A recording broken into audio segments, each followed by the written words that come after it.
வணக்கம். கடுக்கா கபத்தை போக்கும், தாண்டிக்கா வாதத்தை போக்கும், நெல்லிக்காய் பித்தத்தை போக்கும். யோகம் பண்றவங்க, இந்த வாசி பண்றவங்க, இவங்களுக்கு எல்லாருக்குமே திரிபலா மெயின் மருந்து. நைட்ல ஒரு ஸ்பூன் சாப்பிட்டுட்டு படுக்கணும்னே சொல்லுவாங்க. அதுலயும் மலச்சிக்கல் இருக்கிறவங்களுக்கு கடுக்கா சாப்பிட்டுட்டு படுக்கணும்னே சொல்லுவாங்க. இது ஒண்ணு. உடம்பு தன்னை மீறி பித்த நிலையை அடையும், ஹீட் ஆகும். ஹீட்ன்றது பித்தம், அந்த நிலைக்கு போகாம இருக்கிறதுக்கு தடுக்கிறதுக்கு இதை காலையில ஒரு ஸ்பூன் சுடுநீர்ல சாப்பிட்டீங்கன்னா உங்களோட உடம்புக்கு தேவையான ஹீட் எவ்வளவு வந்தாலும் பாடி உள்ள இருக்கிற ஆர்கன் தாங்கிக்கிற அளவு சத்து அது கொடுத்துரும்.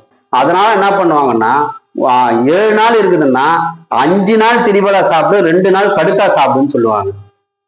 அந்த 2 நாள் கடுக்கா சாப்பிடுன்னு சொல்றது பிஞ்சி கடுக்கா.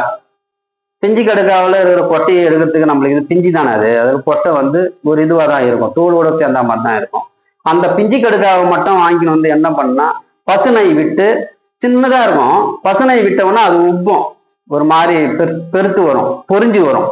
அந்த டைம்ல செந்நிறமா வரும்போது எடுத்து வச்சு அதை சூர்ணம் பண்ணி அதை ஒரு ஸ்பூன் நைட்ல சாப்பிட சொல்லுவாங்க.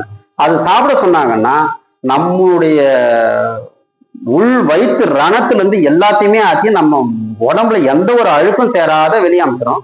அதே மாதிரி முடிக்கு ரொம்ப சிறப்பா வேலை செய்யாது. இந்த பித்தத்தினால நரைமுடி வருதுன்னு சொல்லிட்டு ரொம்ப கஷ்டப்படுறவங்களுக்கு எல்லாம் இது தொடர்ந்து 48 நாளே சாப்பிட்டு வந்தாங்கன்னாவே முடி கருமையாகிறது கண்டிப்பா அவங்களே இது பண்ணலாம். ஆனா அவங்க சில விஷயங்கள் பண்ணணும். அந்த டைம் உடம்பு ஹீட் ஆகாத அளவுக்கு எப்படி பார்த்துக்க முடியுமோ அந்த மாதிரி பார்த்துக்கணும். அப்ப அவங்க பார்த்துக்கணும் அப்படின்னும் போது காலையில திரிபலா சூர்ணமும் நைட்டு பிஞ்சி கடுக்கா சூர்ணமும் சாப்பிடணும். அதை நம்ம எந்த அளவுக்கு ஃபாலோ பண்ணி நம்ம வீட்டில் இருக்கிற விஷயத்துங்களுக்கு இது எப்படியெல்லாம் பயன்படுத்தணுமோ அந்த மாதிரி பயன்படுத்தினா ரொம்ப சிறப்பா இருக்கும். வணக்கம்.